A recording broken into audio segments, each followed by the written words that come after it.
फ़क़द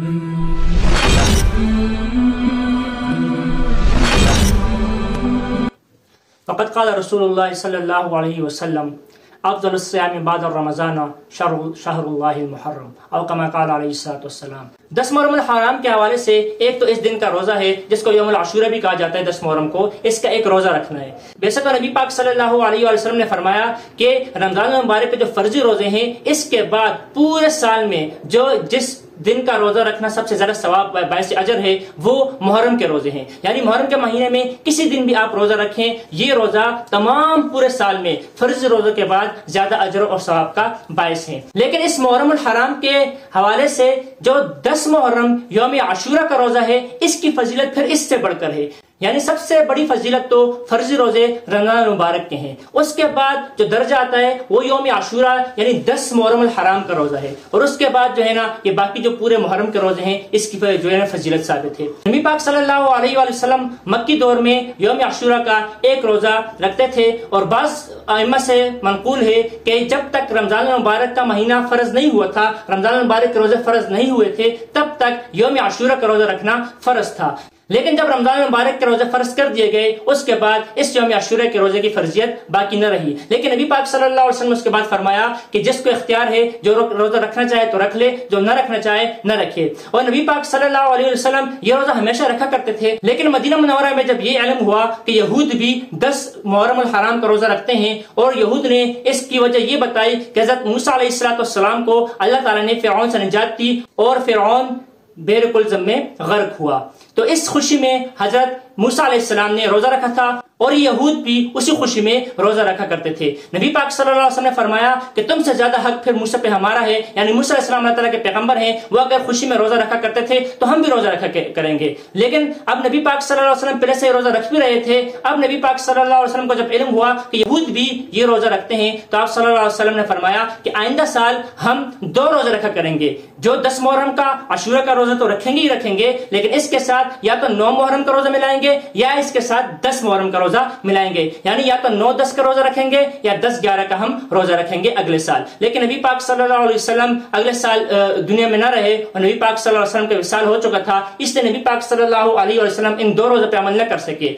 लेकिन नबी पाक सल्लल्लाहु अलैहि वसल्लम का हुक्म हमारे लिए बाकी है। बाज़ लोग आजकल ये कहते हैं कि एक रोजा भी आजकल यहूद नहीं रखते तो इसलिए उनके साथ कोई मुशाबिहत नहीं, तो एक रोजा रखेंगे, दूसरा रोजा रखने का अब हुक्म बाकी नहीं रहा। लेकिन हर किसी ऐसी बात नहीं है, क्योंकि तवाफ में जो रमल किया जाता है वो उस वक्त मुसलमानों की जो कमजोरी के हवाले से उन्होंने बात की थी उस लिहाज से रमल का हुक्म आया था, लेकिन रमल का हुक्म आज तक बाकी है। इसी तरह नबी पाक सल्लल्लाहु अलैहि वसल्लम का ये हुक्म भी हमारे लिए बाकी है। हाँ, अलबत्ता ये फर्जी रोजे भी नहीं है, कोई रखे तो रखे, न रखे तो गुनाह नहीं। और इसी तरह यौम आशूरा के साथ जो 11 मुहर्रम का रोजा या यौम आशूरा के साथ जो 9 मुहर्रम का रोजा रखने का हुक्म है ये इस्तेहबाबी है। अगर कोई शख्स सिर्फ 10 आशूरा का रोजा रख ले तब भी उस पर कोई तनकीद नहीं की जा सकती, ये मकरूही तंजीही है। इसलिए अगर कोई शख्स ऐसा है जो 2 रोजे नहीं रख सकता लेकिन एक रोजे की हिम्मत करके कोशिश कर सकता है तो उसको चाहिए कि वो 10 मुहर्रम का यौम आशूरा का रोजा रखे। और जिनको अल्लाह ताला ने हिम्मत और ताकत दी हुई है वो कोशिश करें कि 2 रोजे रखें।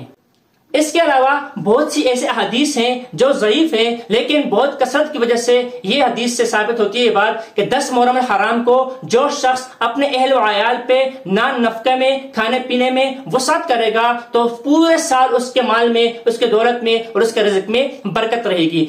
नान नफक की ये हदीस अगरचे इनफरादी तौर पर ये ज़ईफ हदीस हैं, लेकिन जब ये बहुत ज्यादा हदीस जमा हो जाती हैं तो एक दूसरे के लिए तक़वियत का बायस बनती हैं। इसलिए 10 मुहर्रम के हवाले से एक तो रोजा जो है वो साबित है और इसके अलावा हदीस से जो साबित है वो 10 मुहर्रम हराम के दिन अपने अहल व अयाल पे वसअत करना, वो खाने पीने भी है, वो नान नफके में भी है और वो खर्च करने में भी है। अब सवाल पैदा होता है कि 10 मुहर्रम हराम के हवाले से अब पहले हुक्म आया कि रोजा रखना चाहिए, अब दूसरा हुक्म आया कि खाने पीने के लिहाज से वसअत होनी चाहिए, तो इससे अमल कैसे होगा? तो इस पे अमल इस तरह होगा कि खाने पीने के लिहाज से वसअत से मुराद है कि खर्च पहले कर ले, यानी खाने पीने की मुकम्मल तैयारी कर ले। कोई अच्छा खाना जितना अपनी वसअत, अपनी ताकत के मुताबिक बना सकता है वो अच्छे खाने बना ले। अब सवाल पैदा ये होता है कि एक तरफ इस दिन मुहर्रम हराम यौम आशूरा के दिन रोजा रखने का हुक्म है, और दूसरी तरफ हम कह रहे हैं कि फराखी करें, तो फराखी भी हो और रोजा भी हो, ये कैसे जमा होंगे दोनों? तो इसके लिए ये अमल है कि बच्चों पर तो दिन के वक्त ही फराखी हो जाएगी, उनके ऊपर दिन के वक्त ही फराखी हो सकती है, और जो बाकी बड़े हैं वो रोजा रखें, और जो दिन के वक्त ही वो खर्च करेंगे तो वसत के साथ खर्च करके खाना वाना बना लेंगे, और इसी खाने के साथ वो इस रोजे को इफ्तार कर लेंगे। इन दोनों पे अमल करना मुमकिन है। ये जो है ये वसत सिर्फ खाने पीने के लिहाज से नहीं, बल्कि नान नफा के हवाले से भी है, और बच्चों की जेब खर्ची के हवाले से भी आप इसको ले सकते हैं कि जो बच्चों को आप रोजाना 10 रुपए 20 रुपए देते रहते हैं, तो आप उस दिन थोड़ा वसत कर लें। जिनको 10 देते हैं वो 15 या 20 दे दें, जिनको 20 देते हैं वो 40 दे दें। तो इस तरह इंशाअल्लाह ये आपका पैसा जाया नहीं जाएगा, बल्कि हदीस मुबारक की रूह से इंशाअल्लाह आपके माल में, आपके रिज़्क में बरकत रहेगी, और पूरे साल इंशाअल्लाह अल्लाह ताला पे वसत करेगा। हज़रत जाबिर रज़ियल्लाहु ताला अन्हु की हदीस है, उसमें भी नबी पाक सल्लल्लाहु अलैहि वसल्लम ने यही फरमाया कि जो शख्स अपने अहल व अयाल पर 10 मुहर्रम हराम यानी यौम आशूरा के दिन वसत करेगा तो अल्लाह ताला पूरे साल उनके ऊपर वसत करेगा। तो आप दोनों पे अमल करें। एक ये है कि आप रोजा भी रखें, और दूसरा ये है कि आप मुहर्रम हराम के दिन यौम आशूरा के दिन अपने अहल व अयाल पर खर्च भी करें।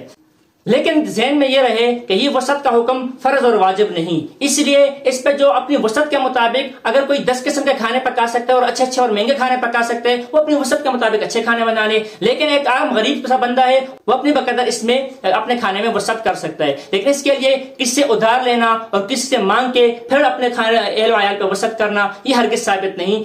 वमा अलैना इल्लल बलाग।